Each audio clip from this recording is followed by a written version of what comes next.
सबसे बड़ा सवाल ये है कि क्या आज भी संकट मोचन मंदिर में हनुमान जी दर्शन देने आते हैं? तो आप ये बताइए, उतना भीड़ जो आता है वहाँ पे, तो हनुमान जी विराजमान है तभी तो आता है।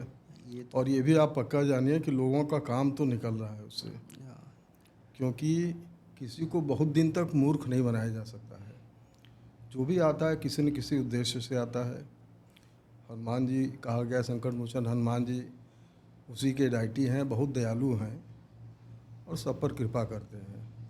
तो लोगों का जुड़ाव, और ख़ास करके यंग लड़कों का, हम तो बहुत से विश्वविद्यालय के बच्चों को जानते हैं, कहे कि हम लोग साल भर नहीं भी जाते हैं तो एग्ज़ाम के टाइम तो ज़रूर जाते हैं। सबको कहीं ना कहीं से वो कुछ न कुछ देते हैं, तभी लोग वहाँ जा भी रहे हैं। तो हम लोग की तो मान्यता है, आप अंदर जाइए तो उसके एम्बियंस में एकदम फ़र्क आपको मिलेगा, और हनुमान हनुमान जी की उपस्थिति तो आपको वहाँ मिलेगी। और प्रकट वहाँ गोस्वामी जी ने किया उनको, और आज तक विराजमान है। और पब्लिक डोमेन में अगर ऐसे पूजित देवता हैं तो हनुमान जी तो हैं, इसमें कोई संदेह की बात नहीं है। तो आपने कभी ऐसा महसूस किया है कि हनुमान जी वहाँ मौजूद हैं या किसी को देखकर ऐसा लगा हो ये हनुमान जी के एक स्वरूप हैं? नहीं, देखिए, प्रत्यक्ष भगवान को बहुत लोग क्लेम करते हैं हमने देखा है। हमने तो नहीं देखा, लेकिन उनके प्रभाव को तो ज़रूर देखा है। और नहीं होता तो इस तरह से हम लोग वहाँ जाते भी नहीं। वहाँ तो साफ साफ दिखता है। और यहाँ तक कि हमारे यहाँ एक बहुत पहले कपिंद्र जी व्यास हुआ करते थे, जो विवाह पंचमी में अक्सर वो रामचरितमानस पर कथा वगैरह करते थे। तो उन्होंने हमारे पिताजी से एक बार कहा था, हमने सुना, ओवर हियर किया था कि महन जी हनुमान जी को दंडवत किया करिए ज़मीन पे लेट के। तो कहे क्यों? कहे पता नहीं कितने बड़े लोगों के चरण के धूल वहाँ पड़े रहते हैं, उसमें हनुमान जी का भी होता होगा। और हम लोग का ये मानना है कि जैसे हमारे ग्रैंडफादर, हम तो उनसे उनको देखे भी हैं, उनके सब मैनेजमेंट को भी देखे हैं। उनकी मान्यता थी कि मंदिर में अगर कोई भी आता है तो आप उसको एकदम वो समझ लिए कि वो हनुमान जी के निमित्त आता है, और हो सकता है उसमें कोई हनुमान जी महाराज भी हों। तो आप सबको बहुत केयरफुली उसमें हैंडल करिए, और किसी को ये ना लगे कि मंदिर के अंदर हम आए और फिर हमको दुखी होकर जाना पड़ रहा है। तो हम लोग तो वहाँ हैं, और हम लोग को अगर हनुमान जी महाराज अपना अगर झाड़ूदार भी मान ले तो हमारे लिए वो परम सौभाग्य की बात होगी। तो हम लोग उस दृष्टि से देखते हैं। तो वहाँ के कण कण में हनुमान जी महाराज विराजे हैं, तभी आज उसकी यश कीर्ति इस तरह से है। तो महंत जी संकट मोचन मंदिर के कुछ अनकहे अनसुने किस्सों के बारे में हम जानना चाहेंगे। आप कुछ ऐसे पहलू हैं जिनके बारे में बाहर की दुनिया को ना पता हो? नहीं, देखिए, जैसे एक हम लोग का जो इंस्टीट्यूशन है वो अखाड़ा गोस्वामी तुलसीदास है, और हम जो महंत हैं वो अखाड़ा गोस्वामी तुलसीदास के महंत हैं। तो अब हनुमान जी का इतना प्रचलित हो गया कि हमको लोग महंत संकट मोचन कहते हैं। तो संकट मोचन बेसिकली जो इंस्टीट्यूशन है अखाड़ा गोस्वामी तुलसीदास, जो तुलसी घाट पर स्थित है, वो 80 गंग के तीर का जो क्षेत्र कहा गया है, कि गोस्वामी जी महाराज को जब काशी ने नहीं एक्सेप्ट किया, तो वही 80 संगम के पास 80 घाट पर गोस्वामी जी वहाँ विराजे, और जीवन पर्यंत अपने अंतिम क्षणों तक वहीं रहे। और ये जो रामचरितमानस की रचना है, तो कम से कम ये तो एकदम सर्टेन है कि किष्किंधा कांड से आगे का पूरा प्रसंग वहीं पे उन्होंने लिखा है। उसमें एक जगह आता है, मुक्त जन्म महियान ज्ञान खान अगहान कर, जहाँ बस शंभु भगवान सो काशी सही कसन। तो उसमें ये देखिए, all of a sudden Kashi की जो वर्णन आ रही है, तो गोस्वामी जी ने कहा कि ऐसे क्षेत्र का सेवन क्यों न करें जहाँ पर आते ही आपके सारे पाप का क्षय हो जाता है। और जो भगवान शिव और भगवती पार्वती का जो निवास स्थान है काशी, तो यही मान्यता है कि उनके ड्वेलिंग स्पेस है। तो गोस्वामी जी यहीं के होके रह गए।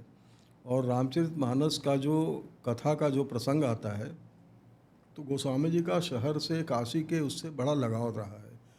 तो वो शहर में कथा कहने जाते थे, कर्ण घंटा का जो उल्लेख आता है। तो जब उनको वहाँ से हटना पड़ा, यहाँ पर आके विराजमान हुए। अब तो उसका नाम तुलसी घाट गोस्वामी जी की वजह से पड़ा, लेकिन वो पार्ट एंड पार्सल है 80 घाट का। अच्छा। 80 घाट सबसे बड़ा घाट था, और गंगा जी का प्रवेश इस नगर में वहीं से होता है। गोस्वामी जी वहीं पे अपना आवास बनाए, और वो 500 साल पुराना उनका आवास और तुलसी मंदिर जो आज विख्यात है वो वहीं पे स्थित है और अपने ओरिजिनल फॉर्म में है। आप उस मंदिर में जाइए तो आपको पुराने परिवेश सब वहाँ दिखेंगे। और वो हनुमान जी का जो विग्रह है उसको बाल स्वरूप कहा जाता है, कुछ लोग गुफा वाले हनुमान जी भी कहते हैं। वो गोस्वामी जी ने स्वयं अपने हाथ से स्थापित किया था। और ऊपर राम जी का विग्रह है और वो सब तो पूरा वो तुलसी मंदिर है। तो वही निवास स्थान था। गोस्वामी जी वहाँ से नियमित जाते थे कथा कहने के लिए। तो उसमें जो प्रेत का प्रसंग आता है कि शौच के बाद जो जल वगैरह अशुद्ध जल वहाँ पीपल के पेड़ में छोड़ देते थे, तो वो प्रेत को मिलता था। तो प्रेत उससे बड़ा प्रसन्न हुआ गोस्वामी जी से। फिर एक दिन प्रेत प्रकट हुआ, कहा कि आप हमसे जो मांगना है मांगिए, मैं आपका काम तो करवा दूंगा। तो गोस्वामी जी कहा कि मैं इस शहर में आया हूँ केवल राम भक्ति के लिए, हमें हमारे प्रिय भगवान राम का आप दर्शन करा दीजिए। तो प्रेत कहा कि भाई इस योनि में हम हनुमान जी और ये भगवान का आप जो दर्शन कह रहे हैं ये तो मैं नहीं करा सकता हूँ, आपको रास्ता ज़रूर बता दूंगा। तो उसी ने बताया कि आप जहाँ कथा कहने जाते हैं वहाँ हनुमान जी महाराज रोज़ कथा आपका सुनते हैं और अब आपको पहचानना है और वही माध्यम बन सकते हैं भगवान राम का दर्शन कराने के लिए। तो गोस्वामी जी बड़े ध्यान से सुने। उनका उस दिन कथा में गए तो फिर मन नहीं लग रहा था, वही बार बार उनके दिमाग में वो प्रेत की कही हुई बात गूंज रही थी। तो भीड़ में देख रहे थे कि कौन इसमें हनुमान जी हो सकता है, लेकिन पहचान नहीं पाए।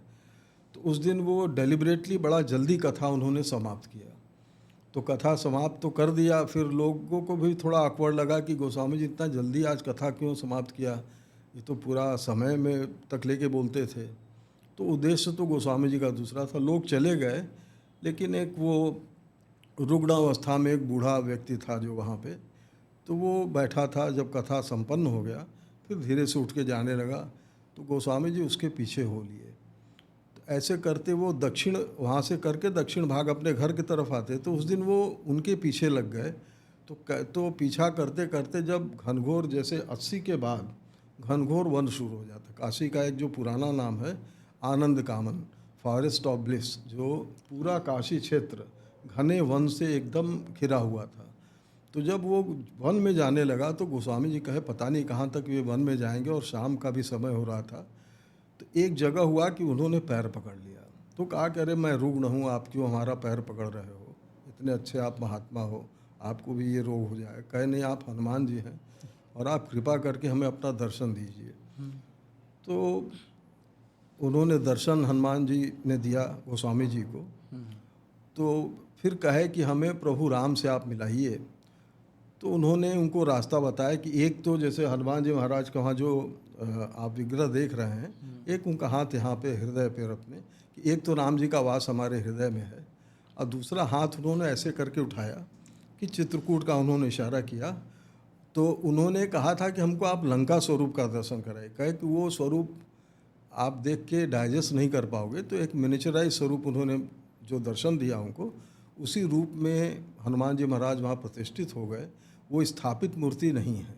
वो गोस्वामी जी को जिस मुद्रा में उन्होंने दर्शन दिया था, अभी आजकल विकीपीडिया वगैरह पे बहुत से ऐसे भ्रांति फैलाए जा रहे हैं कि गोबर का बना है, मिट्टी का बना है, ऐसा कुछ नहीं है। लेकिन ये ज़रूर अपने हम बुजुर्गों से सुने हैं कि उसमें हनुमान जी महाराज का ये नाक और ये सब गले का जो उभार है, वो सब मूर्ति में कभी दिखता था बहुत पहले, ये करीब आपके 70-80 साल पहले। लेकिन अब वो इतना सिंदूर का लेप है तो एकदम आपको फ्लैट चेहरा हनुमान जी महाराज का दिख रहा है और एकदम जागृत मूर्ति है वो। तो अब अंदर क्या है वो तो भगवान जाने, लेकिन वो ज़रूर है कि वो मूर्ति कहीं से बना कर, जैसे आजकल जो दूसरे मंदिरों में विग्रह आके स्थापित की जाती है, वैसा स्थापित किया हुआ मूर्ति नहीं है। वो प्रगट मूर्ति है और गोस्वामी जी के पूर्ण प्रताप से प्रकट है, और तब से हनुमान जी महाराज वहाँ विराजमान है। और जो उसका संकट मोचन का पुराना नाम है, उसको गोस्वामी जी का बगीचा कहते थे। अच्छा। कि और ये तुलसी घाट का ही इंटीग्रल पार्ट है। वो परिसर करीब 8.5 एकड़ का है, और उसके अंदर जो आप ग्रीन बेल्ट देखें, जो फॉरेस्ट का जो पोर्शन है, वो वर्जिन फॉरेस्ट है काशी का। अगर आप उसी को एक्स्ट्रापोलेट करिए तो वैसे ही वन पूरे काशी में थे। तो मंदिर अभी तो उसको अपने प्राण से भी ज़्यादा हिफाजत करके रखता है और उसकी ओरिजिनलिटी को उसी तरह मेंटेन, क्योंकि अब ये भी कथाकारों का हमने सुना है कि पता नहीं किस पेड़ पे हनुमान जी बैठते हैं, कहाँ उसमें क्या एक्टिविटी रहता है। तो उसको हम लोग बड़े प्रेम से बड़े हिफाजत से उस फॉरेस्ट का देख रेख करते हैं और उसका कोई कॉमर्शियल उपयोग हम लोगों ने नहीं किया।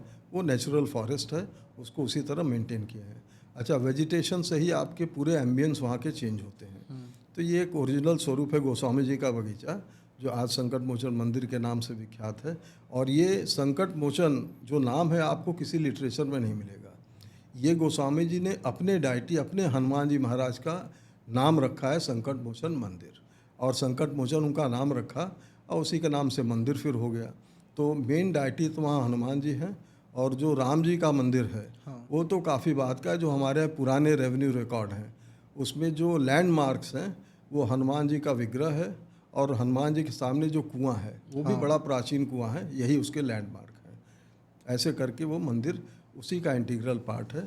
तो हनुमान जी महाराज विराजमान हैं तभी तो इतने लोग जा रहे हैं। एक तो हमारे यहाँ देखिए कहा गया है कि जिस डॉक्टर के ज़्यादा पेशेंट जाएं, हाँ। जिस दरबार में ज़्यादा लोग जाके शीश झुकाएं, जो अखबार लोग ज़्यादा पढ़ें, आपके यूट्यूब में जिसमें फॉलोइंग ज़्यादा हो, तो उसका धाक रहता है। तो वो धाक है तो वो हनुमान जी महाराज की उपस्थिति के कारण है।